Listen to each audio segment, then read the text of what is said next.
to talk to Gage. And hello everyone, welcome back to another video.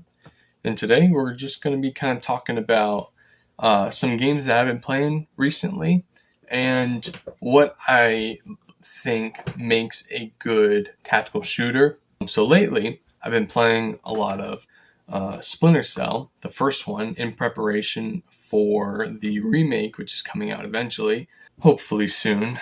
Ubisoft, please, this game will make you rich. It was this past time starting up this game that I noticed just how immersed I was while playing it. Now, yes, the visuals are pretty ancient looking for 2023, as you can see from the footage on your screen now. However, I would argue that the visuals are not the most important aspect to a game for us to be immersed into it. Let me ask you all this as like a beginning prompt question. How many games today look amazing but have cluttered HUD, RPG mechanics, and a goofy story that takes you out of the experience? Sadly, this is many games today. This is where I believe games like Splinter Cell can teach us the value of believability.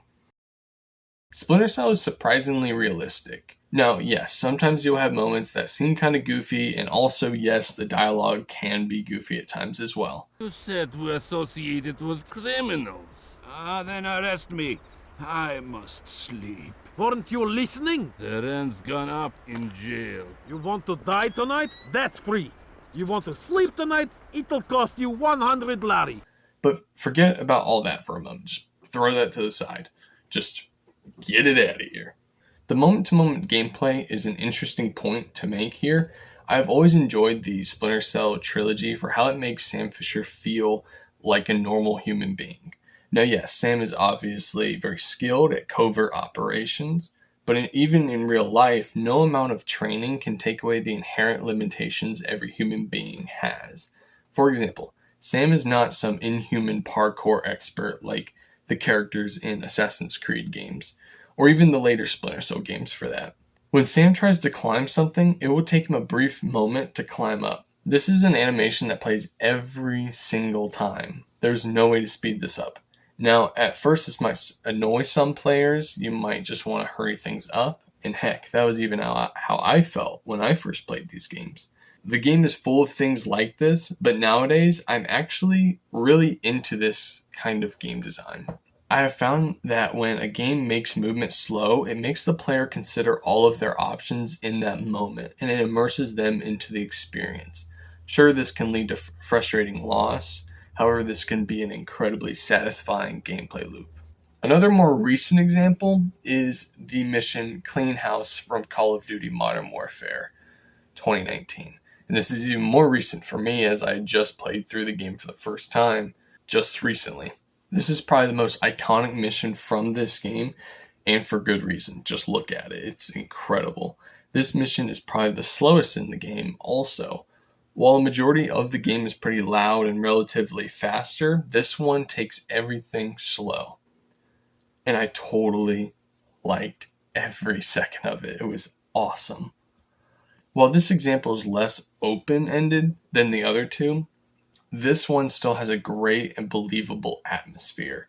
If you play in the realistic difficulty, then this mission can absolutely kick your butt if you're not careful. You die fast, so you have to be focused and react fast. This is one of the most immersive experiences I've ever had in a video game.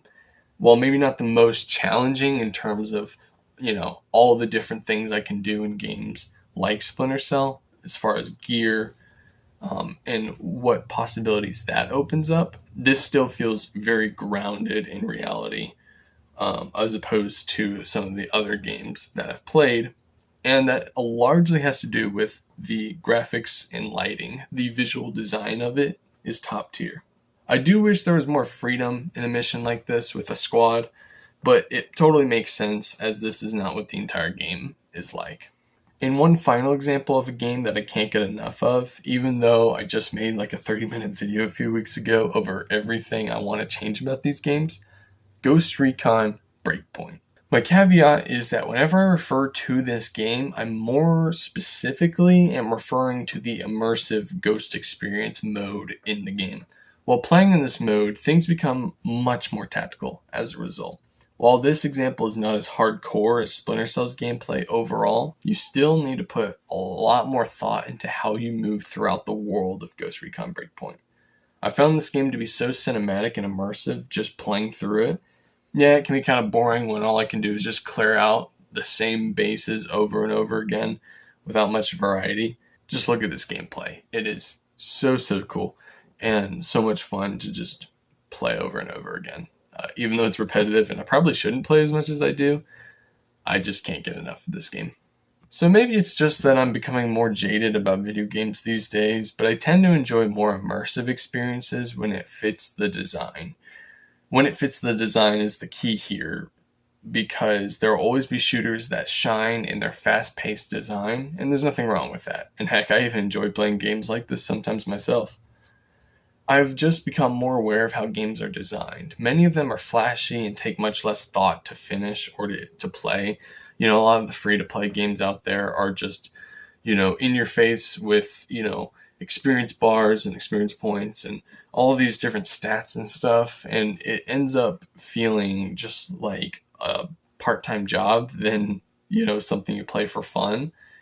And I'm just more into feeling like I am there, being more immersed and focused on what I'm doing to where I can't necessarily multitask while I'm playing whatever specific game it is. So a lot of these other games, like the free-to-play ones, they can be by the books, and I just find myself personally more drawn to experiences like the ones I mentioned in this video. Sometimes it's nice to play something that's more grounded in its depiction of action, guns, and story.